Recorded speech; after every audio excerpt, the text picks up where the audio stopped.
સજાનંદ સ્વામી મહારાજની જય, અક્ષય પુરુષોત્તમ મહારાજની જય, ગુણાતીતાનંદ સ્વામી મહારાજની જય, ભગતજી મહારાજની જય, શાસ્ત્રીજી મહારાજની જય, યોગીજી મહારાજની જય, પ્રગટ ગુરુવરી પ્રમુખ સ્વામી મહારાજની, દિલ્હી અક્ષરધામ મહોત્સવની. તમે બધા વિદ્યાર્થી અવસ્થામાં છો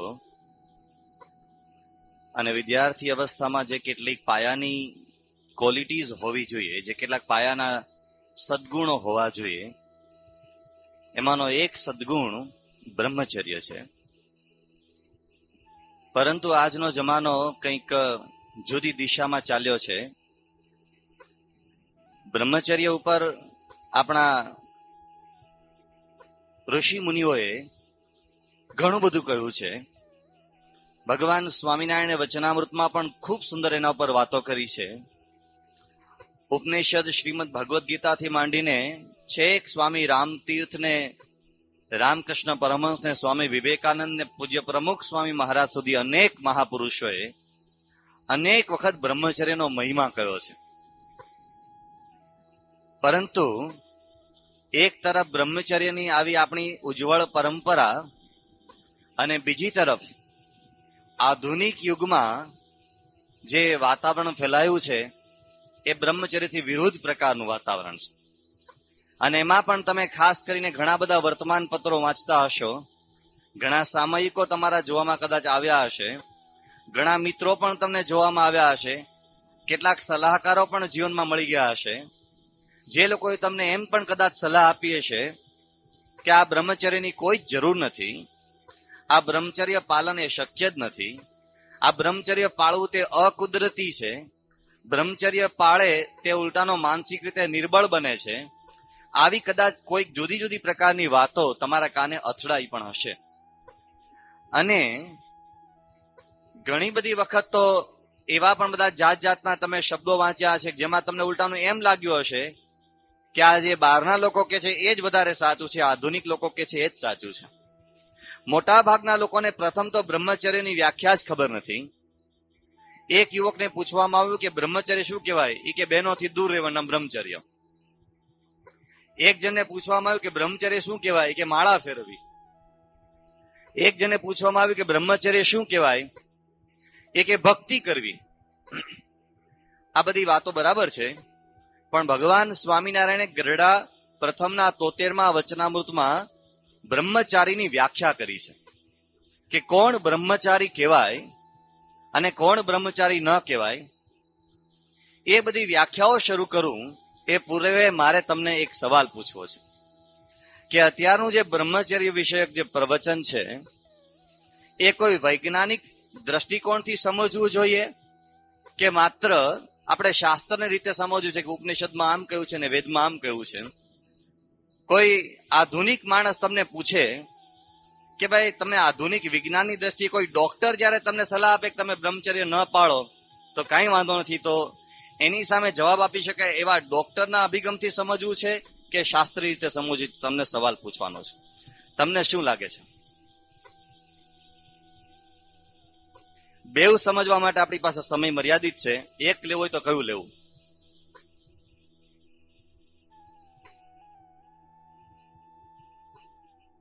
બે પ્રકારના અવાજો ઉઠે છે, કેટલાક વૈજ્ઞાનિક કે છે ને કેટલાક શાસ્ત્રીય કે છે.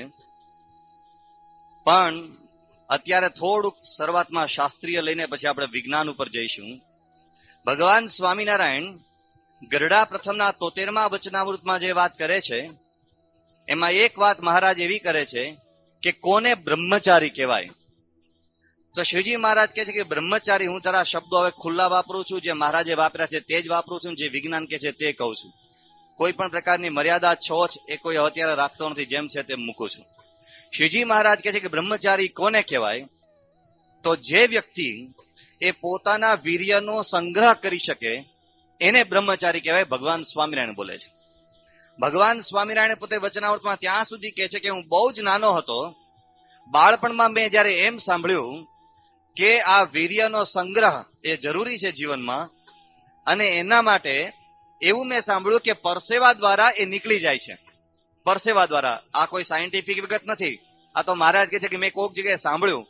તો મેં શ્રીજી મહારાજ કહે છે કે ભગવાન સ્વામિનારાયણ બોલે છે, મેં તે દિવસથી એવું નક્કી કર્યું કે મારે કોઈ રીતે પરસેવો પણ નીકળે નહીં, એટલે મેં મારું શરીર સૂકવી નાખ્યું.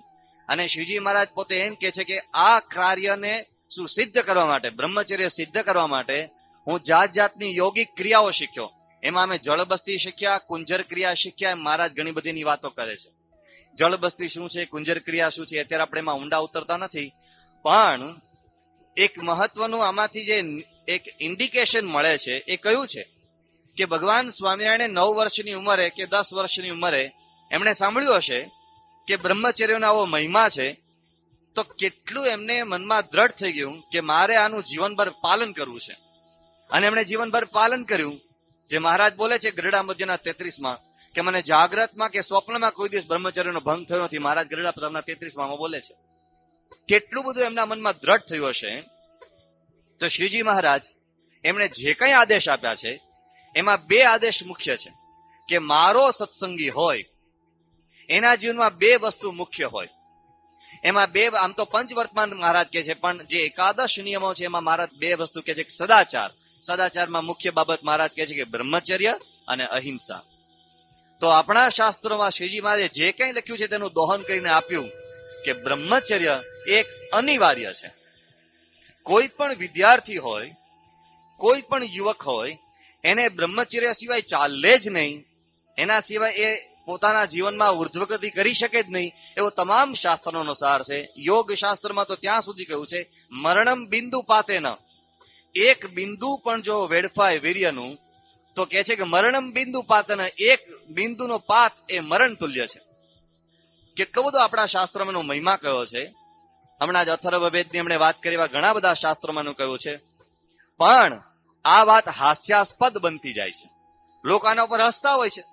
આવી બધી શું વાતો, આ તો બધું શું કહેવાય. એની સામે આજકાલ કેટલાક છાપામાં ડોક્ટરો જાત જાતનું લખતા હોય છે. એક વિદ્યાર્થીએ પૂજ્ય ડોક્ટર સ્વામી પર કાગળ લખ્યો હતો કે સ્વામી, તમે એક બાજુ અમને એમ કહો છો કે બ્રહ્મચર્યનું પાલન કરવાનું એટલે કે વીર્યનો સંગ્રહ કરવાનો, બીજી બાજુ છાપાવાળાઓ, મેગેઝિન વાળાઓ, બહારના કહેવાતા ડોક્ટરો એમ કે છે કે આ તો બધું નેચરલ કહેવાય, આમાં કોઈ ખોટ નથી. આના ઉપર એક બહુ જ અદ્ભુત પુસ્તક પ્રકાશિત કરવામાં આવ્યું છે. જે કાગળ લખ્યો હતો ને છાપાનું કોટેશન ટાંકીને, એ છાપામાં એક ડોક્ટરનું નામ લખ્યું કે ડોક્ટર ફલાણા ફલાણા ભાઈ. એ ડોક્ટર જો ખરેખર એ ડોક્ટર થયો હોય તો, પણ મને એમ લાગે છે કે ઢોર ડોક્ટર હોવો જોઈએ. કારણ કે એક બીજો ડોક્ટર, મારી પાસે પુસ્તક લઈને આવ્યો છું, એક બીજા ડોક્ટરે અમેરિકામાંથી આ પુસ્તક પ્રકાશિત કર્યું છે. આ પુસ્તકની અંદર નોબેલ પ્રાઇઝ વિજેતા ડોક્ટરોએ ભેગા મળીને અને દુનિયાના જે ખેરખા કહેવાય એને લખ્યું છે કે આ બધા હું ઊંધું વાટે છે. એને શું ખબર પડે કે વિદ્યાર્થી જીવનમાં બ્રહ્મચર્યની કેટલી આવશ્યકતા છે, કોને બ્રહ્મચર્ય કહેવાય, આને લોકોને શું ખબર પડે. આ લોકોએ કોઈ જગ્યાએ એવી વાત કરી નથી જે અનુમાનથી હોય. ડોક્ટર સ્વામી ઉપર પત્ર લખનાર વિદ્યાર્થીએ લખ્યું હતું કે મારા ફલાણા છાપામાં ફલાણા ડોક્ટર આમ લખે છે કે આ બધું યોગ્ય કહેવાય ને આમ ન કરી તો આમ કહેવાય ને આમ થઈ તો તેમને, તમે શા માટે બ્રહ્મચર્યનું પાલન કરો છો. બ્રહ્મચર્યમાં 2 વાતનો ઉલ્લેખ આવે છે કે સૌથી મોટી બાબત એમ કે છે કે કોઈ પણ રીતે આ શરીરમાંથી વીર્યનો નાશ થાય, એટલે કે વીર્યનો પાત થાય, એના એ તમે ભોગવી શકો, તમારે જેમ કરવું તેમ કરો. આ ડોક્ટર એમ કે છે કે મને કોઈ સાયન્ટિફિક રીતે પુરવાર કરી બતાવે કે આ વાત 100% સાચી છે. અને એણે જે મુદ્દો લખ્યો છે એ આજથી હજારો વર્ષ પહેલા યોગ શાસ્ત્રનો મુદ્દો તમને ટેલી થાય કે મરણમ બિંદુ પાતેના. એણે સાયન્ટિફિક રીતે પુરવાર કર્યું છે કે જો કોઈ એમ કે બ્રહ્મચર્યના પાલન વગર કોઈને પણ ચાલી શકે તેમ છે વિદ્યાર્થી અવસ્થામાં, તો એ મારી પાસે આવે ને પુરવાર કરી બતાવે, ચેલેન્જ મૂકે છે માણસ. અને એણે જે કેટલાક અદ્ભુત આપણી સામે જે ઉદાહરણો મૂક્યા છે, હું સીધો હવે એના ઉપર જાઉં છું. એમણે પોતે એક વાત કરી કે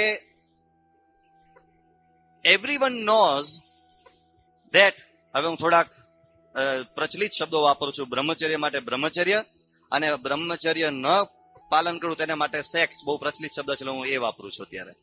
એમણે કહ્યું કે everyone knows that sex is natural.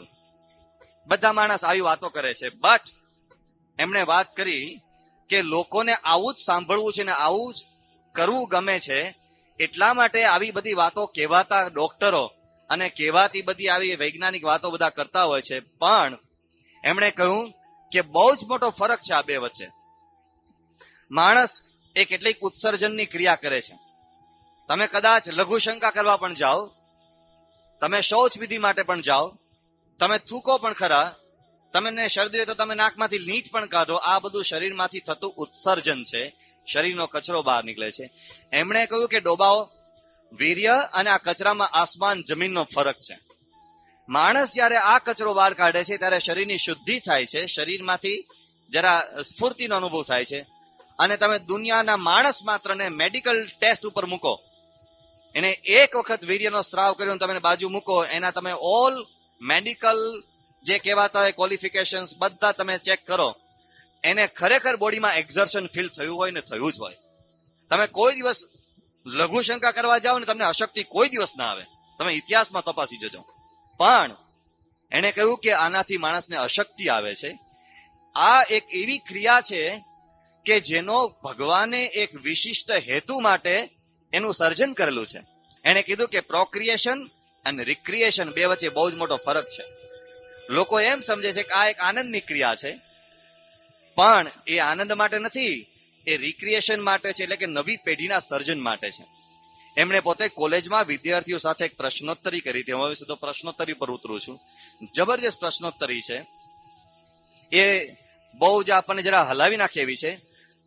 Vallabh વિદ્યાનગરની અંદર એક યુવક પૂજ્ય મહંત સ્વામીને મળ્યો. પૂજ્ય મહંત સ્વામી સાથે વાતચીતમાં એને કહ્યું કે મારે તો બધું અનેક પ્રકારની છૂટછાટ લઉં છું, જરા બોલવા માટે પણ જરા છૂટછાટ વાળો હતો. હું તો સ્વામી બહુ છૂટછાટ લઉં છું. મહંત સ્વામી બ્રહ્મચર્ય ઉપર પ્રવચન કર્યું ત્યાર પછી એ મહંત સ્વામીને મળ્યો કે હું તો બધો છૂટછાટ લઉં છું. તો મહંત સ્વામી કહ્યું ભાઈ તું આ બધું લે છે પણ તને ખબર છે આ આપણા જીવન માટે પાયાનો ગુણ કહેવાય. એને કહ્યું કે સ્વામી આ બધી પાયાની ગુણની તમે વાતો છે ને બધા ધર્મની લોકો વાત કરો છે જુદી છે ને આ વિજ્ઞાન વાત જુદી કે ડોક્ટરો વાત જુદી કરે છે. મહંત સ્વામી એને આ પુસ્તક ભેટ આપ્યું. આ પુસ્તક પણ પૂજ્ય મહંત સ્વામીનું જ પુસ્તક છે, એમનું પર્સનલ પુસ્તક છે. એને આ પુસ્તક ભેટ આપ્યું. એટલે મહંત સ્વામી કે તું આ વાંચીને મને તું પછી અઠવાડિયા પછી મળજે. એ અઠવાડિયા પછી પૂજ્ય મહંત સ્વામીને મળ્યો તો મહંત સ્વામી કે છે કે આ કોઈ દિવસ માને નહીં એવી આ પ્રજા એને બદલે પગે લાગીને કહેવા માંડ્યો કે સ્વામી આજ સુધી મેં બહુ જ ભૂલો કરી છે, મને હવે સમજાવ્યું કે આ બધા અમને અવળે પાટે અવળે રવાડે ચડાવે છે.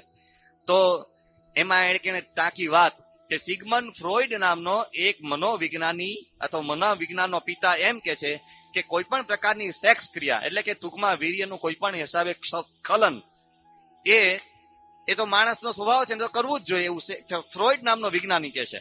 એને એવું કહ્યું. આણે વાત લખી છે અદભુત કે મૂર્ખાઓ ફ્રોઈડે જિંદગીમાં આમ કહ્યું નથી. આ બધા જ ફ્રોઈડના નામે ખોટું કહે છે. એને ફ્રોઈડના પુસ્તકો જ વાંચ્યા નથી. સિગમન્ડ ફ્રોઈડ શું લખે છે તો વાંચો પેલા. એને કહ્યું કે એનો જે બાયોગ્રાફર છે એને લખ્યું છે અંદર સિગમન્ડ ફ્રોઈડની જીવનકથા જેને લખી છે એને લખ્યું છે. સિગમન્ડ ફ્રોઈડ એવું લખે છે કે કોઈ પણ માણસ જો બ્રહ્મચર્યનું પાલન કરે તો એના જીવનમાં ફાયદો થાય, અને જો માણસ એના રોજ વીર્યનો પાત કરે અથવા તો વધુ પડતો રીતે એને કઈ પોતાના વીર્યનું સ્ખલન કરે તો કેવું લખે છે કે neurasthenia was a condition of nervous system such as is induced by excessive masturbation or may arise spontaneously account of frequent emissions. એને કેટલી અદભુત વાત કરી. એ કે લોકો જે નર્વસ બ્રેકડાઉન કે છે નર્વસ બ્રેકડાઉન એનું સૌથી મોટું કોઈ કારણ હોય તો આ છે. ખબર જ નથી માણસને. આ સિગમન્ડ ફ્રોઈડ લખે છે, આ બીજો કોઈ લખતો નથી. આ લખીને બાયોગ્રાફર એમ લખે છે કે સિગમન્ડ ફ્રોઈડ એને આ શોધ કરી એની 35 વર્ષની ઉંમરે. એને 35 વર્ષની ઉંમરથી મર્યો ત્યાં સુધી શુદ્ધ બ્રહ્મચર્યનું પાલન કર્યું. સિગમન્ડ ફ્રોઈડ પોતે કહે છે કે મારા જીવનમાં પ્રેક્ટિસ કરીને કહું છું. આમાં લખ્યું છે એનો બાયોગ્રાફર લખે છે ઇંગ્લેન્ડથી ઈસવીસન 1962 એ પુસ્તક પ્રકાશિત થયું છે કે એને 40 વર્ષથી જીવનના છેલ્લા શ્વાસ પર્યંત બ્રહ્મચર્યનું પાલન કર્યું. કારણ કે એને ખબર હતી કે આનો શું મહિમા છે. તો આ જે ડોક્ટર વાત કરે છે પ્રશ્નોત્તરીના માધ્યમ દ્વારા, એમાં એને એક બીજી વાત કરી છે કે સૌથી પહેલું વિદ્યાર્થી અવસ્થામાં તમારે મગજ વાપરવાનું હોય છે. નંબર 1, મગજ માટે જે અતિ અગત્યનો ખોરાક છે એ ઓક્સિજન છે. બ્રેઇનને જો કન્ટિન્યુઅસલી ઓક્સિજન મળે, બ્રેઇનને કન્ટિન્યુઅસલી તાજગી મળે તો તમે હંમેશા ફ્રેશ રહીને ભણી શકો, તમારી યાદ શક્તિ વધારે સતેજ બને. આને ત્યાંથી શરૂઆત કરી છે. ઘણા લોકો શીર્ષાસન કરવાનું સૂચવે છે. એનું કારણ શું? શીર્ષાસન કરવાથી ગુરુત્વાકર્ષણની દિશામાં લોહી વધારે વહે, પરિણામે મગજને વધુ લોહી મળે એટલે કે વધુ ફ્રેશ ઓક્સિજન મળે, એટલે મગજ વધારે કાર્યશીલ બને અને આપણું યોગ પ્રક્રિયાનું તદ્દન સાચું પરિણામ પણ મળ્યું છે.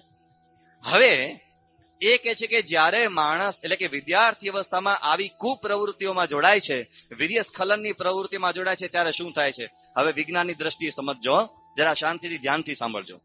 એ વિજ્ઞાનની દ્રષ્ટિએ એક ડોક્ટર તરીકે કહે છે કે આપણું હૃદય છે, એ હૃદય આખા શરીરમાંથી લોહી ખેંચે અને પછી આખા શરીરમાં પાછું એ લોહી શુદ્ધ થયા પછી આખા શરીરમાં મોકલે છે. આ તમે બધા કોમન ભણ્યા છો. એ જે લોહી ખેંચીને મોકલે છે એમાંથી આપણું મગજ તેને લઈ જતા બે ચારે બાજુ આપણી નસો છે, અહીં ઉર્ધ્વ ઉપર લોહી મોકલે છે, બાકીનું આખા શરીરમાં લોહી મોકલે છે. પરંતુ જ્યારે માણસ એ કોઈ પણ પ્રકારની વીર્યસ્ખલનની અથવા તો એવી ઉત્તેજિત સ્થિતિમાં મુકાય છે, ત્યારે તમને લોકોને ભાગ્યે જ ખ્યાલ હશે કે શરીરમાં શું થાય છે. એનો ભાગ્યે જ કોઈને ખ્યાલ હોય છે. એમણે કહ્યું કે પહેલું કામ શું થાય છે, એના ઇમ્પલ્સિસ છૂટે છે મગજમાંથી, એટલે હૃદય ઉપર કમાન્ડ છૂટે છે કે ભાઈ વધુમાં વધુ લોહી નીચેના ભાગમાં મોકલો. જે માણસના પ્રજનન અવયવો છે એ તરફ મેક્સિમમ લોહી જાય છે, કારણ કે એ લોહીની પ્રક્રિયાથી એને ઉત્તેજિત અવસ્થામાં આવવાનું થાય છે. એના જે ઇરેક્ટાઇલ મસલ્સ હોય છે, જેને આપણે ઇરેક્શન મસલ્સ કહેવાય, એની અંદર ઝીણી ઝીણી નાની નાની નળીઓ હોય છે, જેને આપણે કેશવાહિની કહેવાય અથવા તો રક્તવાહિની કહેવાય. એ રક્તવાહિનીમાં ફૂલ બ્લડ ભરાય છે. ત્યારે માણસ એની ઉત્તેજિત અવસ્થામાં મુકાય છે. તેણે ત્યાં સુધી લખ્યું કે જેવી રીતે કોઈ પ્લાસ્ટિકની રબરની પાઇપ જતી હોય, એ રબરની પાઇપમાંથી પાણી જતું હોય, તમે એક છેડે એ પાઇપને દાબો તો એ સામાન્ય રબરની પાઇપ સેજે સેજે ફૂલવાની છે. એ જ સિદ્ધાંત જ્યારે માણસ એ આવી પ્રવૃત્તિમાં રોકાય છે, ત્યારે ઉત્તેજિત અવસ્થામાં મુકાય છે, ત્યારે તેમાં ફૂલ બ્લડ ભરાય છે, પરિણામે એ શરીરના અવયવોમાં ફેરફાર થાય છે. આ ડોક્ટર ત્યાં સુધી લખે છે કે જ્યારે નીચે ફૂલ બ્લડ ભરાય છે, પરિણામે મગજમાંથી બ્લડનો જથ્થો ઓછો થાય છે. કોઈક જગ્યાએ તો કાપ મુકાય ને, એક જગ્યાએથી ઓછો થાય છે જથ્થો. એટલે જ્યારે કોઈ પણ માણસ એ સહેજ પણ એક વખત પણ કોઈ કામની પ્રવૃત્તિ, કામ એટલે સેક્સ વિષયક વિચાર કરે કે એવી પ્રવૃત્તિમાં મુકાય કે કોઈ પણ અભદ્ર વિચાર કરે કે ખરાબ વિચાર કરે, ત્યારે એ કોઈ દિવસ કોન્સન્ટ્રેશન રાખી જ શકે નહીં. 1 કરોડ ને 1% વાત છે. એનું કારણ એ છે કે બ્લડનો પૂરતો જથ્થો જ મગજને મળતો નથી. બ્લડનો મેક્સિમમ જથ્થો નીચેના ભાગમાં જાય છે, અને તમે ગમે એટલી એક્ઝામની માથે ટેન્શન લઈને બેઠા હો કે મારે આ વાંચવું છે, યુ કેન નેવર રીડ. તમે કોઈ દિવસ વાંચી ન શકો. અને તમે વાંચો તો તમને એક શબ્દ યાદ રહે નહીં એ સ્થિતિમાં, કારણ કે તમારા મગજને પૂરતું બ્લડ જ મળતું નથી. એને આગળ વાત કરી કે કોઈ માણસ ખરાબ વિચાર કરે છે. આ સ્વામી બાપા ટીવી જોવાની ના પાડે છે ને, શા માટે વાત કરે? તમે ટીવી જોવો, એમાંથી તમને ઉત્તેજનાત્મક દ્રશ્યો જોવા મળે, તમે એની વિશે ખોટી કલ્પના કરો ને તમને એમાંથી ઉત્તેજના થાય. એ ઉત્તેજના વિશે વાત કરે છે કે કોઈ યુવાન વિદ્યાર્થી એ આવા ખરાબ દ્રશ્યો જો કરે, અશ્લીલ ફિલ્મ, બીભત્સ વિડીયો, બીભત્સ કે અશ્લીલ એવા બધા સેક્સના દ્રશ્યો જોયા કરે તો શું થાય છે એ લખે છે. આ કોલેજમાં વિદ્યાર્થીઓને કહે છે કે હું તમારા માટે કામની વાત કરું છું કે તમને કન્ટિન્યુઅસલી ના વિચાર આવ્યા કરે. તમને એવો વિચાર આવે જ, એ જોયું હોય તમને યાદ આવે જ, એ યાદ આવે એટલે તમે હંમેશા ઉત્તેજિત સ્થિતિમાં મુકાવ. ઉત્તેજિત સ્થિતિમાં મુકાવ એટલે કન્ટિન્યુઅસલી તમારે અહીંથી બ્લડનો જથ્થો એ પ્રમાણમાં ઓછો જ મળે ને નીચે જ પહોંચે. તમે કોઈ દિવસ કોન્સન્ટ્રેશન મેળવી જ શકો નહીં. એમ કહેવાય છે always sexy person never gets concentration.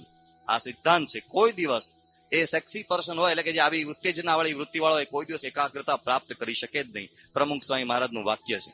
બાપા વલ્લભ વિદ્યાનગરમાં આ જ વાક્ય જુદા અર્થમાં બોલ્યા હતા. બાપા કે જેને સંયમ નથી એને કોઈ દિવસ એકાગ્રતા નથી. આ બાપાનું વાક્ય છે.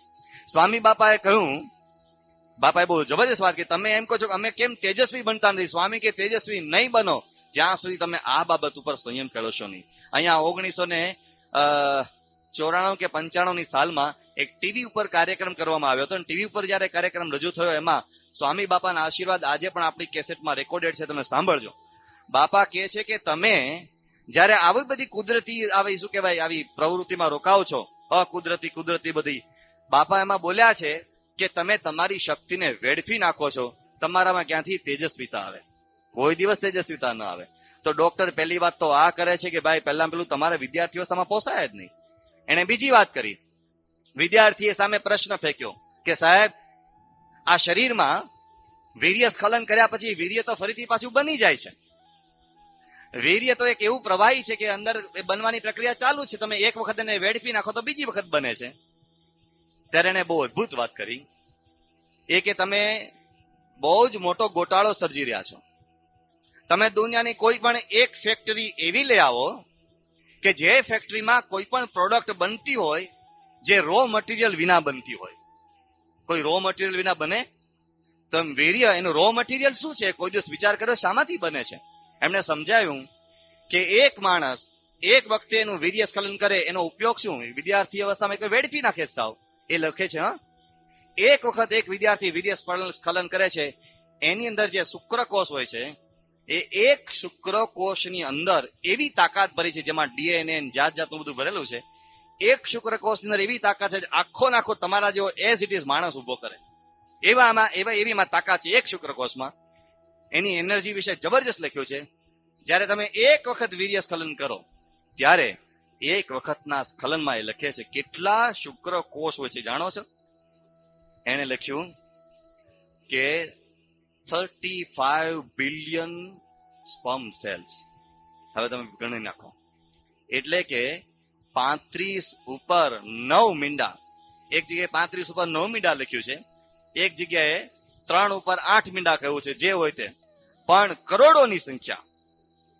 હવે વિચાર તો કરો, તમે એક વખત વેડફી નાખો છો અને એનો ઉપયોગ શું છે? એમાંથી તમને શું મળ્યું? વિદ્યાર્થીઓને એને પૂછ્યું કે તમે જયારે એમ કહો છો કે આ તો અંદર ઉત્પન્ન થયા કરે છે, તો તમારા શરીરમાં લોહી પણ ઉત્પન્ન થાય છે. Will you throw it out? તમારા શરીરમાં લોહી તો ઉત્પન્ન થયા જ કરે. તમે ના આજે ચાલો વધારાનું છે લાવો નાખી દે, એકાદ કૂતરાને બટકું ખવડાવી દે, એકાદ લોચો. You will never do that. તો આ કેટલું અગત્યનું પ્રવાહી છે શરીર માટે. એને કહ્યું it is a vital fluid. શબ્દ કેવો વાપર્યો છે? વાઇટલ, જીવન પ્રેરક એવું એ દ્રવ્ય છે. એને શા માટે વેડફી નાખો છો? એમણે બીજી બહુ અદભુત વાત કરી, એ ખૂબ સુંદર વાત કરી કે આ જે શુક્રકોષ હોય છે એની સાથે સાથે બીજું શું વેડફાય છે? તો એક કેમિકલ વેડફાય છે. આ શુક્રકોષ એ એક પ્રકારનો કોષ છે, એમાં પણ પ્રાણ છે. એ શુક્રકોષ ગતિ કરતો હોય છે. તમે બધા સ્કૂલમાં બેઝિક ભણવા આવી જ ગયું હોય છે આ બધું. એ શુક્રકોષ વીર્ય પ્રવાહમાં તરતો હોય છે અને એને જીવંત રાખવા માટે જે અંદર પોષક તત્વો હોય છે, વીર્ય તો એક પ્રવાહી છે, એમાં શુક્રકોષો તરતા હોય છે. એ અંદર પોષક તત્વો કયા છે? એમાં એક કેમિકલનું નામ યાદ રાખ્યું, મને યાદ નથી આવતું. એ કેમિકલનું નામ બહુ લાંબુ છે, લગભગ 12 કે 15 એવા અક્ષરનો બહુ લાંબો શબ્દ છે. એ કેમિકલ બહુ ટેકનિકલ નામ છે, પણ એનું સાદું નામ એને કઈ EP3 કે એવું કઈ નામ આપ્યું છે. હવે એ કેમિકલ એની કઈ જગ્યાએ વિદ્યાર્થીને જીવનમાં જરૂરિયાત છે? એ કે છે મગજમાં જે યાદ શક્તિના કેન્દ્રો છે ને, યાદ શક્તિના કેન્દ્રો, એ યાદ શક્તિના કેન્દ્રોને એના જે કોષો છે એને જીવંત રાખવા માટે જે કેમિકલ બોડી વાપરે છે એ જ કેમિકલ આ શુક્રકોષોને જીવંત રાખવા માટે વપરાય છે. હવે તમે જયારે વીર્ય સ્ખલન કરીને વીર્યને વેડફી નાખો ત્યારે પેલું કેમિકલ ભેગું વેડફી નાખો છો. હવે તમે એક વખત વેડફો, 2 વખત વેડફો, 5 વખત વેડફો, 10 વખત વેડફો અને તમારા જે શરીરના અવયવો છે એમાંથી પેલું કેમિકલ ખેંચી અને બ્લડમાં લાવી અને નીચેના ભાગમાં લઈ આવે, જેનો તમે કોઈ ઉપયોગ કરતા નથી. તમે તેને વેડફી નાખો છો, ફેંકી દો છો. પરિણામે ધીમે ધીમે મગજમાંથી એ જે કેમિકલ છે ત્યાંથી પણ ધીમે ધીમે ખેંચવા માંડે છે. પરિણામે આ તો લોહી તો ફરતું લોહી છે, એ જ્યાં એ કેમિકલો એને ખેંચતું લઈ આવે છે, નીચે ભેગું કરે છે. પ્રોસ્ટેટ ગ્લેન્ડ અને એની જે સેમિનલ વેસલ હોય છે ત્યાં બધું ભેગું કરે લોકો, અને તમે એને વેડફી નાખો છો. જો લાંબા સમય સુધી કોઈ બાળક કે કોઈ કિશોર કે જો આવી પ્રવૃત્તિમાં જોડાય તો એને લખ્યું છે કે આવો બ્રહ્મચર્યનો ભંગ એ 100% એને અતિ ખરાબમાં ખરાબ યાદદાસ્ત તરફ પ્રેરે છે. ઘણા લોકો કહે છે હવે બાપાનું વાક્ય ફરીથી યાદ કરો વલ્લભવિદ્યાનગરનું. સ્વામી બાપા કહે છે કે અમારી પાસે વિદ્યાર્થીઓ આવે છે અને કહે છે કે સ્વામી અમને આશીર્વાદ આપો, અમને યાદ રહેતું નથી. સ્વામી કે યાદ ક્યાંથી રહે? તમે સંયમનું પાલન કરતા નથી, ક્યાંથી યાદ રહે? પ્રમુખ સ્વામી મહારાજનું વાક્ય કેટલું વૈજ્ઞાનિક છે. પછી સ્વામી બાપાએ કહ્યું કે તમે કુવામાં એક પાણીની ડોલ નાખો, એ ડોલથી તમે પાણી સિંચીને ઉપર લઈ આવો, પણ એ ડોલમાં 10 કાણા હોય અને ડોલ ઉપર આવે અને પછી તમે તપાસો તો અંદર પાણી કેટલું વધ્યું હોય? કેમ ભાઈ કઈ સમજાયું નથી? પાણી ડોલમાં કેટલું વધ્યું હોય? ન જ વધ્યું હોય, બરાબર છે, કારણ કે અંદર કાણા છે. સ્વામી બાપા પોતાના શબ્દોમાં જવાબ આપે છે, એમ તમે પણ આ શરીરમાંથી ઇન્દ્રિય રૂપી કાણામાંથી બધું વેડફી નાખો છો. સ્વામી કે તમે મગજમાં વાંચો પણ વેડફાઈ જાય છે, તમને ક્યાંથી યાદ રહે. આ ડોક્ટર એમ કે છે કે કોઈ પણ સ્ટુડન્ટને એને બ્રહ્મચર્ય ન પાડવું એ પોસાય જ નહીં, એને ચાલે જ નહીં. વૈજ્ઞાનિક આધાર ઉપર કે છે. હવે આગળ શું વાત કરે છે, એ કે પશુઓ, પંખીઓ એ બધા કેટલું બ્રહ્મચર્યનું પાલન કરે છે, એ બધા જ એ જબરજસ્ત એની પાછળ પાલન કરતા હોય છે. કે all Olympic athletics, all athletes, તમે જેટલા ઓલિમ્પિકના એથ્લેટ છે બધાનો ઇન્ટરવ્યુ લઈ જજો. એના જે કોચ હોય ને, કોચ એ 2 મહિના પહેલા કે સંપૂર્ણ બ્રહ્મચર્ય પડાવે. 2 મહિના પહેલા એને વાત કરી કે શા માટે લશ્કરની અંદર સ્ત્રીઓને પ્રવેશ નથી અપાતો. ભાઈ, લશ્કરની અંદર સ્ત્રીઓ એટલા માટે ન હોય કે જો સ્ત્રીઓ સાથે હોય તો કદાચ એમાંથી આ લોકોને બ્રહ્મચર્યનો ભંગ થવાનો પ્રસંગ આવે, પરિણામે એની એનર્જી ખલાસ થઈ જાય. એ કોઈ દિવસ યુદ્ધમાં કોન્સન્ટ્રેશનથી લડી શકે નહીં, ખમીથી લડી શકે નહીં. તમારે વિદ્યાર્થીને પણ એક ફોર ફ્રન્ટ ઉપર લડવાનું જ હોય છે. તમારે કેટલી મોટી સિદ્ધિ મેળવવાની હોય છે અભ્યાસમાં, બધામાં. એ ફોર ફ્રન્ટ ઉપર વિજય મેળવશો કઈ રીતે? આ રીતે જો તમે અંદરથી ખોખલા અને ખલાસ થઈ ગયા હો તો ડોક્ટર એના માટે જબરજસ્ત વાત કરે છે. એને એક અદ્ભુત વાત કરી છે. એનું નામ છે, એનું શીર્ષક છે ચેપ્ટર વોર્નિંગ. શબ્દ વાપરે છે, વોર્નિંગ. વોર્નિંગ કઈ જગ્યાએ લખ્યું હોય છે? મોટે ભાગે પેલો ઇલેક્ટ્રિક નો ટાવર હોય ને ત્યાં ખોપરી દોરી લખ્યું હોય કે 440 વોલ્ટ્સ અથવા તો 4000 વોલ્ટ્સ કે જે હોય તે. આને લખ્યું છે warning, sex may be hazardous to your health. શબ્દ વાપરે છે, સૂત્ર. અને એમ કહીને લખે છે, એક બહુ જ મોટો ડોક્ટર એલેક્ઝાન્ડર કરીને લખે છે. એમણે કહ્યું કે if the sex function is not overtaxed, it will last longer and will favor longevity. એ આગળ કહે છે કે changing the sex function into a source of excessive enjoyment will bring an early exhaustion and organism and ultimately aging. કે માણસ બહુ જ નાની ઉંમરે સાવ નબળો, ઘરડો અને જેને બીજા શબ્દોમાં કહેવાય તો એ ખોખલો થઈ જાય છે. એનું કારણ શું છે? વિદ્યાર્થીએ સવાલ પૂછ્યો કે સાહેબ, ઘણા લોકો અમારા કોલેજમાં આવું કરનારા હોય છે પણ હટ્ટા કટ્ટા હોય છે, બહુ પાવરફુલ હોય છે, એ કોઈ દિવસ તમે કહો છો એવા દેખાતા નથી. એની સામે આ ડોક્ટર કહે છે કે આ પણ તમારી માન્યતા ભૂલ ભરેલી છે.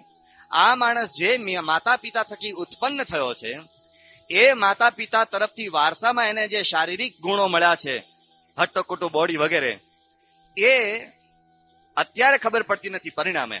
પણ જો એ આની આ પ્રવૃત્તિમાં જોડાયેલો રહેશે તો આ હટ્ટાકટ્ટાપણું ક્યારે ક્યાં અદ્રશ્ય થઈ જશે ખબર પડશે નહીં. એમ કહીને ડોક્ટર ઉદાહરણ આપે છે કે મારી ક્લિનિકમાં એક યુવક આવે, મારી ક્લિનિકમાં. એ યુવક, આ જરા વિચિત્ર કિસ્સો છે પણ એમણે લખ્યો છે એટલે હું તમને કહું છું. એમણે લખ્યું કે એ યુવક આવે અતિશય દુબળો, હાવ આમ આપણને દયા આવી જાય, બહુ વીક. તો કે છે કે હું એને તપાસવા લાગ્યો. એના તમામ પ્રકારના મેં બધા ટેસ્ટ કરાવ્યા કે ભાઈ આ માણસને બ્લડ પ્રેશર છે, ફલાણું છે, ઢીકણું છે, જે કઈ નાના મોટા ટેસ્ટ હતા. એને કોઈ મેલેરિયા નહોતો, કોઈ પ્રકારનો રોગ નહોતો. એને મેં શક્તિવર્ધક દવા આપી, એને મેં વિટામિન પ્રેરક વધારે દવા આપી કે ભાઈ તું આ ખાજે ને આમાંથી તારું સારું થશે. 10 દિવસ પછી પાછો આવ્યો. એને કહ્યું સાહેબ મને કઈ ફરક પડતો નથી, તો હાવ નબળો થતો જાઉં છું. વળી પાછું 10 દિવસ ગયા, મેં કીધું વધારે દવા લે, એટલે 10 દિવસ પછી પાછો આવ્યો. વળી પાછો ને તપાસ્યો. એટલે મેં એક મારા મિત્રને બોલાવ્યો, મારો બીજો મિત્ર ડોક્ટર જરા હોશિયાર એને બોલાવીને કહ્યું કે આનું તું કઈ તપાસ કરે, તને શું લાગે છે? કે આને સાયકિક માણસ લાગે, આને માનસિક તકલીફ લાગે છે. તો કે એને સાયકિક ટ્રીટમેન્ટ બધી આપી, એના તપાસ કરી, તો કઈ ખબર પડી નહીં. પછી એક બહુ સરસ યુવતીને લઈને એ અમારી ક્લિનિકમાં આવ્યો, ડોક્ટર લખે છે. એ લઈને આવ્યો અને એ યુવતીએ આ ડોક્ટર સાથે જયારે વાર્તાલાપ કર્યો ત્યારે ખબર પડી કે આ માણસ continuously every day, every week આ સ્ત્રી સાથે એ પોતે પોતાના વિષય ભોગવતો હતો અને પરિણામે એ એના તમામ શક્તિ, ઉર્જા સ્ત્રોતો એનું સ્ખલન કરી નાખતો હતો. કેટલી બધી મહેનત કરી, કોઈ દવા કામ લાગી નહીં. ત્યારે સમજાયું કે આની પાછળ કેટલો બધો ઉર્જાનો સ્ત્રોત છે, તમે એને શા માટે વેડફી નાખો છો? એમ કહીને ડોક્ટરે બીજા પણ કેટલાક અદભુત એમાં ઉદાહરણો ટાંક્યા છે. એમણે શબ્દ આપ્યો સેક્સ્યુઅલ ગ્લટની, એટલે કે અક્રાંતિયાપણું. વિદ્યાર્થીઓને કોઈ આગળ પાછળનો ખ્યાલ હોતો નથી. એને તો કોઈ આજુબાજુ મિત્ર કે ઉપર છેલ્લા, હવે તમે વાત સાંભળજો. એ લખે છે sexual hormones are important to our harmonious development, to our harmonious development. તમારા શરીરના વિકાસ માટે આ જે ભગવાનની અંદર પ્રવાહી સર્જ્યા છે એ અતિ અગત્યના છે. When man abuses the reproductive function, the secretion of the sexual glands are lost and the body is deprived of proteins, resulting in, હવે સાંભળજો, in mental and physical weakness, inability to concentrate and a less tenacious memory. બધાનો જવાબ આમ આપી દીધો. એણે કહ્યું કે જ્યારે તમે આ પ્રકારની પ્રવૃત્તિમાં પરોવાવ છો ત્યારે માનસિક અને શારીરિક બંને દ્રષ્ટિએ તમને અતિશય નુકસાન કરી રહ્યા છો. એટલું જ નહીં, શરીરમાં પ્રોટીન, પછી ઇનએબિલિટી ટુ કોન્સન્ટ્રેટ એટલે કે કોન્સન્ટ્રેશન કરવાની, એકાગ્રતા પ્રાપ્ત કરવાની ક્ષમતા અને યાદ શક્તિ, આ બધું જ તમે વેડફી નાખો છો, ગુમાવી દો છો. આ ડોક્ટરે પોતાના જે પેશન્ટો હતા એના અનુભવના આધારે કહ્યું કે માણસ એ એમ સમજે છે કે આમાં અમને આનંદ આવે છે. વિદ્યાર્થીને પૂછ્યું કે તમે આમાં શું કરો છો? વિદ્યાર્થીઓ કહ્યું કે સાહેબ અમે આમાં મજા કરીએ છીએ, અમને આમાં આનંદ આવે છે. ડોક્ટરે પૂછ્યું તમને કેટલો આનંદ આવે છે? એટલે વિદ્યાર્થીઓ પોતપોતાની રીતે કહેવા માંડ્યા કે બાપને આટલા આનંદ આવે છે, અમને તેટલો આનંદ આવે છે, કોઈ કે મને આટલા સમય આનંદ આવે છે. હવે ડોક્ટર કહે છે કે તમે એક ત્રાજવું લો, એક ત્રાજવામાં તમને જે આનંદ આવ્યો છે એ આનંદ મૂકો અને બીજા ત્રાજવામાં તમે જે ગુમાવ્યું છે તે મૂકો. હવે તમે બંને ત્રાજવાને બરાબર ઊંચકીને તોલો કે શું થયું છે. અરે તમે આશ્ચર્ય પામી જાવ એટલું લખ્યું છે. એ ડોક્ટર કહે છે એક બાજુ તમારો આનંદ, તમે દાખલા તરીકે રોજ આવા પ્રકારની પ્રવૃત્તિ કરતા હો તો દાખલા તરીકે તમારો રોજનો 10 મિનિટનો કે 15 મિનિટનો રોજનો આનંદ હોય દાખલા તરીકે, તો 15 ગુણ્યા 365 એટલે 15 તેલી 15 ચોખ્ખું 60, ચાલો ને કુલ મળીને 600 કલાક થયા આશરે. 600 કલાક એટલે તમે આશરે તને ભાંગી નાખો, 25 ચોખ્ખું 100 અને 6 ચોક 24 એટલે કુલ મળીને 24 દિવસ થયા. આ તો બધું વધારે પડતું લે છો કે તમે રોજ બ્રહ્મચર્યનું ભંગ કરો એટલે કે વીર્યસ્ખલન કરો અને એને તમે કુલ તમને જે આનંદ મળે અને તમે ટાંકો કલાકોમાં સમયમાં, તો કે જે કુલ મળીને એ કેટલું થાય છે? ફક્ત 24 દિવસ. હવે એની સામે તમે શું ગુમાવો છો? સોરી, 24 દિવસ નહીં, મારી ભૂલ થઈ, 24 કલાક. 24 કલાક એટલે કે એક દિવસ પણ નહીં. હવે એ કહે છે કે એની સામે તમે જે ગુમાવો છો એ કેટલું છે. એણે કહ્યું કે તમારે 1 વર્ષ સુધી જો આવી પ્રવૃત્તિ કરવાનું થયું હોય તો 1 વર્ષના અંતે સામેના પલ્લામાં તમે જે ગુમાવ્યું છે એમાં તમારા શરીરમાં હાડકા સિવાય કંઈ બાકી ન રાખ્યું, બાકી બધું જ તમે ફેંકી દીધું છે, કાંઈ જ બાકી રાખ્યું નથી. એટલું આ ઇમ્પોર્ટન્ટ, એટલું આ મહત્વનું પ્રવાહી છે. આપણને વિચાર થાય શા માટે ભગવાન સ્વામિનારાયણ એટલો બધો આગળ રાખે. મહારાજ કહે છે કે અમારા શરીરમાંથી ટીપું બહાર ન નીકળે એના માટે અમે, મહારાજ કે અમે પેલું ગોરખાસન કરતા, ગોરખાસન કરીને અમે સૂતા. તો કેટલો બધો શ્રીજી મહારાજ મહિમા કહે છે, તો ભગવાન હતા, એને શું આ કરવાની જરૂર હતી? પણ છતાં એક વાત ડોક્ટરમાં આગળ એ ઉમેરે છે કે જ્યારે માણસ આવી પ્રવૃત્તિમાં પરોવાય છે ત્યારે હૃદય વધારે ધબકે છે. કેટલું વધારે ધબકે છે કોઈને કલ્પના આવે છે? સામાન્ય રીતે આપણું હૃદય સરેરાશ 72 ની આસપાસ 1 મિનિટમાં સ્પંદનો કરે છે. શું કહે? ધબકારા, પલ્સીસ 72 કે કોઈકને વધારે તો બહુ તો 80. એણે કહ્યું કે જયારે માણસ આવી પ્રવૃત્તિમાં પરવાય છે ત્યારે પ્રયોગોથી વિજ્ઞાનની દ્રષ્ટિએ પુરવાર થયું છે કે 100 કે 110 સુધી હાર્ટબીટ વધે છે. કેટલા? 100 થી 110. હવે આ તમે એક વખત કર્યું કદાચ આવી વીર્યસ્ખલન કે આવી કોઈ પ્રવૃત્તિ કરી, 2 વખત કરી, 5 વખત કરી, જયારે તમે કન્ટિન્યુઅસ આવી રીતે કરો તો હૃદયની શી દશા થાય. તમને એ પણ કહ્યું કે એને લીધે તમારું હાઈ બ્લડ પ્રેશર પણ ડિક્રીઝ ને ઇન્ક્રીઝ થાય છે. એમાં સિસ્ટોલિક ને ડાયાસ્ટોલિક બંને પ્રકારના પ્રેશરમાં જે ફેરફાર થયા છે એ પણ નોંધ્યા છે. એટલે સેક્સી માણસને હંમેશા હાર્ટ એટેક પહેલું આવે જ. એને લખ્યું છે કે જેટલા હાર્ટ એટેકના પેશન્ટ તપાસાય છે એમાં 2 બાબત જોવા મળે છે. એક તો એની ખોરાકની ટેવ, વધારે પડતા ઓઇલી ફૂડ, માંસાહાર કે પછી આ ઈંડા વગેરે આહાર, એનાથી એને હાર્ટ એટેક આવે છે. તો પુરવાર થયેલું છે કે શું કહેવાય, સ્મોકિંગ વગેરે. પણ એ સિવાય જો હાર્ટ એટેકનું એક બીજું સૌથી મોટું કોઈ કારણ હોય તો એની આ અસંયમિત વૃત્તિ. તો આ કેટલા બધા મેડિકલ દ્રષ્ટિએ પણ માણસને ગેરફાયદા થાય છે. એને કહ્યું કે 25 વર્ષની ઉંમરના છોકરાને હાર્ટ એટેક આવ્યો. ઊંડા ઉતર્યા તો ખબર પડી કે આ જ પ્રવૃત્તિ એ 12 વર્ષની ઉંમરથી આ પ્રવૃત્તિ કરતો હતો. અને 12 વર્ષની ઉંમરથી પોતાની જાતે પોતાનો વિનાશ કરતો હતો. હવે તમને ખબર જ નથી કે માણસ જયારે એનું મેટાબોલિઝમ કહેવાય, ચયાપચયની પ્રક્રિયા, એની સામે બે ક્રિયા હોય, એક એનેબોલિક હોય ને કેટેબોલિક હોય. હવે અત્યારે બહુ ડિટેલમાં એમાં ઉતરતો નથી પણ એમ કે જે શરીરના વિકાસની પ્રક્રિયા છે એમાં કેટલીક તમે પ્રક્રિયા વિરોધાત્મક પણ કરો, કેટલીક તમે એમાં જરા શું કહેવાય એનો ઉમેરો કરે એવું પણ કરી શકો. તમારે 24 વર્ષની ઉંમર સુધી તમારે શરીરનો વિકાસ ચાલુ હોય છે, એક યા બીજી રીતે. આપણા શાસ્ત્રકારો આપણને કહેતા હતા 25 વર્ષની ઉંમર સુધી બ્રહ્મચર્ય દરેક માણસે પાળવું જોઈએ. બ્રહ્મચર્ય આશ્રમ હતો. એની પાછળનો હેતુ વિજ્ઞાન કે છે કે ભાઈ 25 વર્ષથી 24 વર્ષની ઉંમર સુધી તમારા શરીરનો વિકાસ પ્રક્રિયા એની ચાલુ હોય છે. અને આવી જયારે શરીરમાં અનેક પ્રકારના પોષક તત્વોની સખત જરૂર હોય છે, અનેક પ્રકારના પોષક તત્વોની અતિ આવશ્યકતા હોય છે, એવા પોષક તત્વોને તમે તો ગટરમાં વેડફી નાખો છો. What are using for that? એમ લખીને આ ડોક્ટર કહે છે કે જ્યારે તમે આ અવસ્થામાં તમે તમારો કિંમતી પ્રવાહી બ્રહ્મચર્યનો અસંયમ કરીને તમે તોડી નાખો છો, અને 25 વર્ષની ઉંમર પછી જયારે માણસ આગળ વધે છે, 35 વર્ષની ઉંમરે મોટા ભાગના રોગોને નિમંત્રણ આપી દીધું હોય છે. 35 વર્ષની ઉંમરે હાવ ખકડી ગયો હોય, કારણ કે એને 12, 13, 14 વર્ષની ઉંમરે તો આ સ્ખલનનો કામ શરૂ કરી દીધું હોય છે.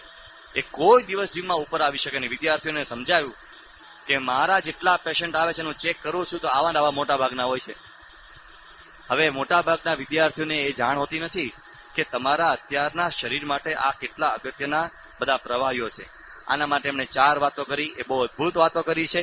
એમણે કહ્યું એમણે એક વાત કરી જે બહુ જ મહત્વની વાત છે કે પહેલું શા માટે માણસને આવી વૃત્તિ જાગે છે એનો પણ વિચાર કરવો જોઈએ. પહેલું તો એ છે કે તમે જેટલું કુદરત શું કહેવાય કે બીભત્સ અને અશ્લીલ દ્રશ્યો જુઓ, અથવા તો તમે કન્ટિન્યુઅસલી એવી વૃત્તિથી સ્ત્રીઓને તાક્યા કરો, તો તમારામાં 100% ખોટા વિચાર આવે, અને ખોટા વિચાર આવે પછી આવી પ્રવૃત્તિ થાય ને થાય જ. એમાં કોઈ સવાલ જ નથી. એમણે બીજી વાત કરી કે પહેલું તો તમે આંખનો સંયમ રાખો. અહીંયા યોગી બાપા યાદ આવે. યોગી બાપા પૂજ્ય ઈશ્વર સ્વામી, ડોક્ટર સ્વામી, મહંત સ્વામી આ બધાને નિયમ આપતા હતા, બધા યુવકોને નિયમ આપતા હતા 5 હાથથી છેટી દ્રષ્ટિ નહીં કરવાની. યોગી બાપા નિયમ આપતા. કેમ? અને બાપા ત્યાં સુધી કહેતા કે કોઈ દિવસ સ્ત્રીનો સ્પર્શ કરવો નહીં, થઈ જાય તો નાઈ નાખવું. એટલું યોગી બાપા કહેતા કે સ્ત્રીનો સ્પર્શ જ કરાય નહીં. આ બ્રહ્મચર્ય આશ્રમ કહેવાય. અરે ઘનશ્યામ મહારાજને મુંડન કરવામાં આવ્યું, શ્રીજી મહારાજને જનોઈ વખતે એને સ્નાન કરાવતું ત્યારે એમની ભાભીએ હાથ પકડ્યો ઘનશ્યામ મહારાજનો, અને ઘનશ્યામ મહારાજે ભાભીનો હાથ પકડ્યો. ખાલી એ બહુ ટકોરા મારતા હતા માથામાં, અને ભાભીએ મેણું માર્યું. તરત મહારાજને યાદ આવ્યું કે હું તો બ્રહ્મચારી છું, મારે સ્ત્રીનો હાથ જ અડાય નહીં. અને આજકાલ તો બધા હાથમાં હાથ લઈને ભેટમ-ભેટી કરતા હોય છે. તો આ ડોક્ટર લખે છે કે while you are touching a lady, તમે કોઈ સ્ત્રીનો સ્પર્શ કરો છો ત્યારે જો તમે અતિ સંયમિત અવસ્થામાં ન હો તો 100% તમારા મનમાં ખોટા વિચાર આવે ને આવે જ, અને પરિણામે આ જ થાય. એટલું જ નહીં, આ ડોક્ટર ત્યાં સુધી કહે છે કે દીવા સ્વપ્ન એટલે શું? કે જાગતા સ્વપ્ન સેવે. એટલે કે તમે ભલે જાગો છો પણ તમે સ્વપ્નમાં જેમ હો તેમ તમે પેલી સ્ત્રી કે પેલી વ્યક્તિને યાદ કર્યા કરો, અને તમે જાણે એનો હાથ પકડી રહ્યા છો, અથવા તો એની સાથે તમે રમત રમી રહ્યા છો, એવું તમે યાદ કરીને તમારા જીવનને તમે વેડફી નાખો છો. બહુ સાયન્ટિફિક રીતે રજૂઆત કરી છે કે આ બધું કેટલું અગત્યનું છે, જે આપણા સંપ્રદાયમાં વાત કરી છે, આપણા શાસ્ત્રોએ વાત કરી છે. એમણે ત્રીજી વાત કરી કે ખોરાક. મેં જેટલા માંસાહારી, ઈંડા ખાનારા અને જે વધારે પડતા બધા જાતના તૈલી પદાર્થો ખાનારા જોયા છે, બધા જ આવી પ્રવૃત્તિમાં રોકાયેલા છે. ડોક્ટર લખે છે અને પ્રયોગો દ્વારા પુરવાર થયું છે આ બધી જ માણસની વૃત્તિઓને પ્રેરે છે, એને ઉત્તેજે છે. તો આ ખોરાકમાં સંયમ. યોગી બાપા ઉપવાસ કરાવતા, સંતોને, યુવકોને, હરિભક્તોને ઉપવાસ કરાવતા. ઉપવાસ શા માટે? આપ સૌ કિશોરો પણ સ્વામી બાપાના સ્વાસ્થ્ય માટે ઉપવાસ કરો છો, ખૂબ જ અભિનંદનીય બાબત છે. તો એ ખોરાક ઉપર સંયમની આ ડોક્ટર વિનંતી કરે છે. અને આગળ એ ડોક્ટર એમ કે છે કે મિત્રોનો સંગ, મિત્રોથી 100% દૂર રહેવું. એક વધારે વાત એ કરે છે કે નવરા બેસી રહેવું નહીં. એને વાત કરી કે પેલા સર્કસની અંદર પાંજરામાં ચિમ્પાન્ઝી ને વાંદરા પડ્યા હોય ને, તો ચિમ્પાન્ઝી ને વાંદરા ને બધા ભર્યા હોય ત્યારે આ વાંદરા શું કરે? નવરા પડ્યા હોય, ખેલ રાત્રે હોય, તો આખો દાડો નવરા પડ્યા શું કરે? આ ડોક્ટર લખે છે કે વાંદરા નવરા પડ્યા એ આવી પ્રવૃત્તિ કરે છે. એટલે એમણે કહ્યું કે જે નવરા પડે ની પ્રવૃત્તિ કરે વાંદરા જેવા જ હોય છે બધા. એમ કહીને આ ડોક્ટર કહે છે કે નવરા રહેવું એ સૌથી મોટો તમારા માટે, વિદ્યાર્થી માટે હાનિકારક છે. એટલે કાં તો તમે રમત ગમતમાં લાગી જાઓ, કાં તો તમે કોઈ એવી વાંચનની પ્રવૃત્તિમાં લાગી જાઓ, કાં તો કોઈ ફિઝિકલ એક્ટિવિટીમાં લાગી જાઓ જેથી તમે આનાથી મુક્ત રહો. આવા બધા સૂચન કરીને ડોક્ટર ઉપનિષદ, મહાભારત એટલે કે ગીતા, પછી મહાત્મા ગાંધી, ત્યાંથી માંડીને કેટલાક બહુ ધુરંધરો ડોક્ટરોને આમાં ટાંકે છે. એમાં એક ડોક્ટર લખે છે, તમને કદાચ એક પ્રશ્ન વારે વારે કોઈકે પૂછ્યો પણ હશે ને કહ્યું પણ હશે, હું થોડુંક ફાસ્ટ જાઉં છું સમયને લક્ષ્યમાં લઈને. એક ડોક્ટરે એવું છાપામાં લખ્યું કે જો તમે આ અવસ્થામાં આવું તમે બધું ન કરો, એટલે કે સ્ખલન ન કરો, તો તમારે માટે એ આગળ જતા બહુ નુકસાન થાય. કાં તો તમે નપુંસક થઈ જાઓ અને કાં તો તમારી બધી શરીરમાં અકુદરતી બધી બાબતો થઈ જાય. અરે એક સાધુ સચ્ચિદાનંદ દંતાલી નામ દેવામાં કઈ વાંધો જ નથી. એ માણસ છાપામાં એવું જાત જાતનું લખતો છે, કોઈ કે સાધુ બ્રહ્મચર્યનું પાલન કરી શકે જ નહીં. આ ડોક્ટરનો તમારે કાયમ માટે હવાલો ટાંકવો. આ ડોક્ટર એલિઝાબેથ બ્લેકવેલ એમડી છે અને એસએસ ઇન મેડિકલ સોશિયોલોજી નામના એ જર્નલમાં લખે છે. સાંભળજો, યાદ રહે તો યાદ રાખવાનો પ્રયાસ કરજો. Early chastity strengthens the physical nature, creates force of will and concentrates the intellectual powers on the nobler ends of human life. એનો અર્થ એટલો થાય છે, અર્લી ચેસ્ટિટી એટલે કે તમારી કિશોરાવસ્થામાં અને તમારી યુવાવસ્થામાં તમે જે બ્રહ્મચર્યનું પાલન કરો છો તે, એટલે કે તમે વીર્યનો સંગ્રહ કરો છો તે, એને લીધે શું થાય છે, તમારી શારીરિક શક્તિ મજબૂત થાય છે. ક્રિએટ્સ ફોર્સ ઓફ વિલ, જબરજસ્ત એક ઈચ્છા શક્તિ, એક જે વિલ પાવર કહેવાય એ ડેવલપ થાય છે. એન્ડ કોન્સન્ટ્રેટ્સ ધ ઇન્ટેલેક્ચ્યુઅલ પાવર, જે ઇન્ટેલેક્ચ્યુઅલ પાવર કહેવાય ને એને એકાગ્ર કરે છે. એટલું જ નહીં, એનો સારામાં સારો ઉપયોગ કરવા માટેની સદબુદ્ધિ પણ પ્રેરે છે. ભગવાન સ્વામિનારાયણને આવું કોઈ બ્રહ્મચર્ય પાળતું હતું, કેટલું ગમતું હતું. પેલો ઓલો ભડલીનો ભાણ એ બ્રહ્મચર્યનું પાલન કરતો હતો. શ્રીજી મહારાજ એ શ્રીજી મહારાજનો દ્રોહ કરતો હતો, તોય મહારાજ એનું મોઢું જોવા ગયા. એ કેટલી ઊંચી બાબત કહેવાય. આ ડોક્ટર આગળ લખે છે કે કન્ટિનન્સ is indispensable to the physical welfare of a young man until the age of 21. કે 21 વર્ષની ઉંમર સુધી તો તમારા માટે આ અનિવાર્ય છે. તમે જો 21 વર્ષની ઉંમરે પહેલા જો આવી કોઈ પ્રવૃત્તિમાં રોકાયા હો તો ડોક્ટર લખે છે તમે વહેલામાંથી બહાર નીકળો. આગળ કહે છે ઇટ ઇઝ એડવાન્ટેજિયસ until 25. 25 વર્ષની ઉંમર સુધી અતિશય ફાયદાકારક છે. It is possible without physical injury through out life. તમને એમ ઈચ્છા થાય કે મારે આખી જિંદગી આવું બ્રહ્મચર્યનું પાલન કરો છો, તો કોઈ પણ પ્રકારની શારીરિક ઈજા સિવાય, શારીરિક નુકસાન સિવાય તમે આખી જિંદગી આનું પાલન કરીને તમે અતિ ઊંચા માર્ગે જઈ શકો છો. આ ડોક્ટર કહે છે. આ પૂજ્ય પ્રમુખ સ્વામી મહારાજમાં 83 વર્ષની આટલી શક્તિ છે, ક્યાંથી આવી? તમે 83 વર્ષનો એક ડોહો તો બતાવો, એક ડોહો બતાવો 83 વર્ષનો. આ 83 વર્ષની ઉંમરે એમનો જે પાવર દેખાય છે એ કયો પાવર છે? યોગીજી મહારાજના દર્શન કરતા પહેલા સ્વામી ચિન્મયાનંદ બોલી ઉઠ્યા હતા, એના કપાળમાં બ્રહ્મચર્યનું તેજ ઝળકે છે. આ લખે છે કે માણસ તેજસ્વી થઈ જાય, પાવરફુલ થઈ જાય. આ કેટલો બધો એમાંથી ફાયદો થાય છે. આગળ આ ડોક્ટર લખે છે, બીજો ડોક્ટર છે હેરી વિલી, કે જે ઓલિમ્પિક્સમાં કોચ તરીકે હોય છે. અને કોચમાં પણ પાછો શાનો કોચ? બોક્સિંગ, જેમાં સૌથી વધારે શક્તિ વાપરવાની હોય. એ લખે છે there is a kid just come down here named Mr. Clay. If you bet on him every time he fights, you will be a rich man, cause he won't lose a single fight. I believe his thing is sexual control. એક બહુ જ નાનો છોકરો છે, એ પોતાનો એનો એક coach છે. એ કે તમારી તાકાત હોય તમે આ છોકરાને હરાવો, અને તમે હરાવો તો તમને બહુ જ મોટું ઇનામ મળશે. પણ મને ખાતરી છે કે તમે એને નહીં હરાવી શકો, કારણ કે એનો આ બ્રહ્મચર્યનો સંયમ એ જબરજસ્ત છે. એ કે આઈ બિલીવ, હું ચોક્કસપણે માનું છું કે આની પાછળ આ જ કારણ છે. એની કીડ, એટલે કે કીડ એટલે જે કોઈ બાળક થયો ત્યારથી, any kid who can control his sex can win the title. I believe it. તમારે સ્પોર્ટ્સમાં બધામાં આગળ વધવું હોય તો આ તો પાયા ને બધા સદગુણો છે. આગળ કે છે એક ડોક્ટર વ્હાઇટ કરીને લખે છે કે sexual excess will take from the brain the substance needed to nourish the system. તમે આ બધું પાડો, પણ આ બ્રેન માટે જે નરીશમેન્ટ માટે પાયાની બાબત છે એ પણ તમે ગુમાવો છો એમ પાછું કે તમે પામશો નહીં. અને એક ડોક્ટર જ્હોન કેન્ડ્રિક તો બહુ અદભુત લખે છે the illicit satisfaction of nascent passion is not only a moral fault. આના ઉપર એક વાત કરવી છે. તમને એમ લાગે કે આ ખાલી બ્રહ્મચર્ય એટલે આ સાધુઓ વાત કરે છે, એવું કે છે કે નહીં, એ માત્ર કોઈ નૈતિક ભૂલ નથી. પણ આગળ શું કે છે? ઇટ ઇઝ, હવે સાંભળજો, અદભુત શબ્દ લખે છે, it is a terrible injury to the body. તમારી બોડીને તમે ખૂબ અગત્યની ઈજા કરી રહ્યા છો, એટલે કે ભયાનક ઈજા કરી રહ્યા છો. The new need becomes a tyrant if yielded to. Every fresh act will forge a new link to the chain of habit. એ કે આમાંથી તમારે વ્યસન થઈ જશે. આ વ્યસનમાંથી તમે બહાર નહીં નીકળી શકો જો આમને આમ તમે ચાલુ રાખશો તો. અને કે છે કે many have no longer strength to break it. કેટલાય લોકો પાસે આમાંથી બહાર નીકળવાની કોઈ માનસિક તાકાત હોતી નથી. એ સાવ નિર્બળ થઈ ગયા હોય છે, સાવ માનસિક ખલાસ થઈ ગયા હોય છે. એવા લોકોને સંબોધીને કહે છે and helplessly and in physical and intellectual ruin. એ માણસ શારીરિક રીતે અને બૌદ્ધિક રીતે ખંડેર થઈ જાય છે. તમે જોજો 12મા ધોરણમાં જે ફેલ થયેલા હોય, 10મા ધોરણમાં જે ફેલ થયા અથવા તો ક્યારેય ફેલ થયા હોય એવા વિદ્યાર્થીઓને એક એકાઉન્ટ તપાસજો. તમે જો ઊંડા ઉતરશો તો કેટલાક અપવાદ બાદ કરતા મોટા ભાગના વિદ્યાર્થીઓ એ આવી કોઈ પ્રવૃત્તિમાં 100% રોકાયા છે, એમાં કોઈ સવાલ જ નથી.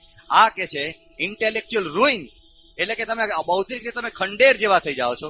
આ ડોક્ટર આગળ લખે છે, એ તો અદભુત લખે છે.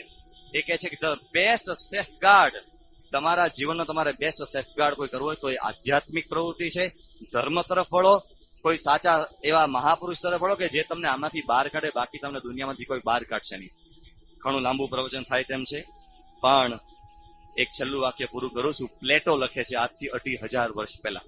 પ્લેટોએ લખ્યું છે the greatest cause of crime is last. દુનિયાના સૌથી વધારે ગુના થાય છે એનું કારણ પણ આ છે. તમને આશ્ચર્ય થશે, સારા કહેવાતા વિદ્યાર્થીઓ, સમજુ કહેવાતા વિદ્યાર્થીઓ, સમજુ કહેવાતા યુવાનો, કિશોરો, જેની પાસે કોઈ આવું પાયાનું જ્ઞાન હોતું નથી. આપણા શાસ્ત્રો ઠોકીને કે છે શ્રીમદ ભગવદ્ ગીતા યદિચ્છન્તો બ્રહ્મચર્યમ ચરંતી તે તત્યપદમ સંગ્રહેણ પ્રવક્ષ્ય. કેટલી અદભુત વાત કરે છે. અરે ભાઈ આના સિવાય ચાલે જ નહીં, કૃષ્ણ ભગવાન કહે છે.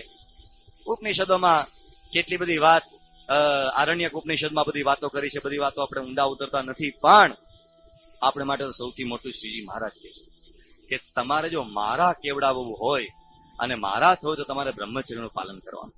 હવે તમારા બધામાંથી એક છેલ્લો સવાલ કદાચ એવો પણ કોઈકને ઉઠે કે ભાઈ આ તો અતિ અશક્ય છે, આ તો અતિ પારાવાર અઘરું છે, ત્યારે એનો આન્સર પણ આ ડોક્ટર આપે છે. એ ડોક્ટરે કહ્યું કે તમે જેટલું પાળો તેટલો તમને લાભ છે. તમે કોઈ માણસ 100% ન પાળી શકે તો કાંઈ નહીં, તમે 80% પાળો, 90% પાળો, 85% પાળો, 70% પાળો, પણ તમારો વિચાર તો હોવો જોઈએ કે મારે આ પાળવું છે, મારે આ માર્ગે ચાલવું છે. પૂજ્ય યોગી બાપા કહેતા કે બ્રહ્મચર્યનું પાલન કરે એની જે શિખા હોય ને, એ શિખામાંથી જે પાણી ટપકે ને, પાણી પીવા માટે દેવતાઓ હાથ દ્વારા મોઢું રાખીને તલસતા હોય છે. એવું આ વ્રત છે, એવાનો મહિમા છે. અને યોગી બાપા એમ કહેતા કે શાસ્ત્રીમાં રાજી થાય. આ બધાને તમે વાંચો, ડોક્ટર સ્વામી, ઈશ્વર સ્વામી, બધા ઉપરના પત્રો ઈસવીસન 1977ની સાલમાં નીલકંઠ નામના એક મેગેઝિનમાં આપણે પ્રકાશિત કરેલા છે. કેટલી આના ઉપર વાતો કરી છે યોગી બાપાએ, જબરજસ્ત વાતો કરી છે. એ બધી જ વાતોનો સરવાળો એટલો, આપણે આધ્યાત્મિક દ્રષ્ટિએ આગળ વધવું હોય, ગુરુવરી પ્રમુખ સ્વામી મહારાજને અને શ્રીજી માને રાજી કરવા હોય તો મહારાજ તો ત્યાં સુધી કહે છે કે અમને જે આ રીતે પાલન કરે છે તે જ અમને ગમે છે, બાકી અમને ફલાણાનો વિશ્વાસ નથી. જાત જાતની મહારાજ એમાં પણ વાતો કરે છે. તો આ એક અતિ અગત્યનું વ્રત છે. કદાચ તમે એને વ્રત ન માનો તો આ અતિ અગત્યનો સદગુણ છે. કદાચ તમે સદગુણ ન માનો તો આ અતિ અગત્યનું વૈજ્ઞાનિક પરિબળ છે કે જે તમારા શરીરને, તમારી બુદ્ધિને, તમારા માનસિક વિકાસને માટે અતિ અનિવાર્ય છે. બાજી તમારા હાથમાં છે. ઉર્ધ્વ ગતિ કરવી કે અધોગતિ કરવી. અત્યારે બ્રહ્મચર્ય શબ્દ હાસ્યાસ્પદ બનતો જાય છે એવા જમાનામાં મોટા ભાગના લેભાગુ ડોક્ટરો, મોટા ભાગના લેભાગુ માણસો જયારે સાવ ખોટી વાતોને ઊંધા ચક્ર ચલાવીને લોકોને ઊંધે માર્ગે લઈ જાય છે, ત્યારે એક વસ્તુ યાદ આવે, આ શું બધા મૂર્ખા હતા? સ્વામી રામકૃષ્ણ પરમહંસ, સ્વામી વિવેકાનંદ, સ્વામી રામતીર્થ અને ઉપનિષદના ઋષિઓથી માંડીને ભગવાન સ્વામિનારાયણ ને યોગી બાપા પ્રમુખ સ્વામી, કોઈમાં અક્કલ નથી? શા માટે બ્રહ્મચર્યના પાલન માટે આટલો બધો આગ્રહ રાખતા હતા? આ તો 2 બદામના ડોક્ટરો, એને શું ખબર પડતી હશે? આ શા માટે આટલો બધો આગ્રહ રાખતા હશે? કેટલું બધું આમાં સામર્થ્ય હશે. અરે કૃષ્ણ ભગવાન ભગવદ્ ગીતામાં ક્યાં સુધી કહે છે તમે બ્રહ્મચર્યનું પાલન કરો તો તમે બ્રહ્મની પ્રાપ્તિ થાય. હવે આપણે તો આ ખાલી કૃષ્ણ ભગવાનની વાત સાંભળે છે, પણ નીલકંઠ વર્ણી વિશે જયારે નીલકંઠ વર્ણી જુનાગઢ પાસેથી પસાર થતા હતા ત્યારે પેલું દંપતી જે બ્રહ્મચર્યનું પાલન કરતું હતું એને મહારાજ સ્પેશિયલ મળવા માટે ગયા. કેમ? મહારાજ કે બ્રહ્મચર્યનું પાલન કરે છે, અંતર્યામી પણ મહારાજ જાણવે, એને મહારાજ સામેથી મળવા ગયા, બ્રહ્મની પ્રાપ્તિ થઈ. તમે જો બ્રહ્મચર્યનું પાલન કરશો, ભલે ને જેટલી ભગવાને શક્તિ આપતી હોય એ પ્રમાણે પાડજો, પણ વૃત્તિ પણ સારી રાખશો તો પ્રમુખ સ્વામી મહારાજ તમને સામેથી તમારા અંતરમાં મળવા આવશે, એમાં કોઈ જ શંકા નથી. સામેથી મળવા આવશે, રાજીપો વરસાવશે.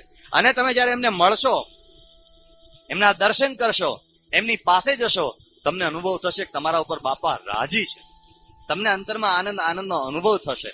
અને નહીતર અંદર ને અંદર આપણે જ પોતે અસંતુષ્ટ બનીને આપણી જાતને કોચવ્યા કરીશું. તો આ એક બહુ જ મોટું પરિબળ છે, એક અતિ મોટું પરિબળ છે. કેટલાક મેં વધારે પડતા ખુલ્લા શબ્દો જાણી જોઈને વાપર્યા છે, પણ આ જો ન કહેવામાં આવે તો આનો છૂટકો પણ નથી. એક વધુ વાત એ પણ કહું કે તમને આ સંપ્રદાયમાં, આ સંસ્થા સિવાય, આ જગ્યાએ આવી વાત થઈ છે એ સિવાય, આ ડોક્ટરે બહાર પાડી છે આવી વાતો કેટલાકે, પણ દુનિયામાં કોઈ આવી વાત કરશે નહીં. દુનિયામાં આખી દુનિયા ઊંધે માર્ગે જાય છે કે તમે શું વાંધો છો, તો કરો કરો ને કરો જ. એકમાત્ર આ આપણા ભગવાન સ્વામિનારાયણ આપેલી પરંપરા, ગુરુ પરંપરા, ત્યાં જ આપણને આના પાલનની મહિમાની વાત કરે છે. બાકી બધા ઊંધું કરે છે. આપણે જો સહી માર્ગે જવું હોય તો રસ્તો આપણા હાથમાં છે, બાજી આપણા હાથમાં છે. અને છેલ્લે એક વાત યાદ રાખો, આમાં કોનું ભલું છે?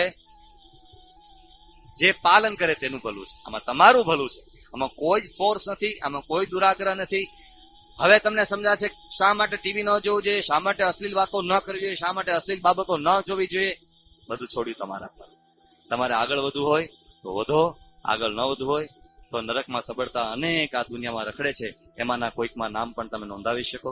પણ આશા છે એવું નહીં જ કરો. ભગવાન સ્વામિનારાયણ ચરણમાં પ્રાર્થના કરીએ, અહીંયા બેઠેલો એક એક વિદ્યાર્થી એવો બને કે જેની શિખામાંથી બ્રહ્મચર્યનું જે પાણી ટપકે એ લેવા માટે દેવતાઓ તલસતા હોય. સહજાનંદ સ્વામી મહારાજની જય. પૂરી કથા સાંભળવા માટે ડિસ્ક્રિપ્શનમાં આપેલી લિંક પર ક્લિક કરો અથવા શ્રવણમાલા ચેનલમાં જુઓ. આવી વધુ કથાઓ સાંભળવા માટે શ્રવણમાલા ચેનલને સબસ્ક્રાઇબ કરો.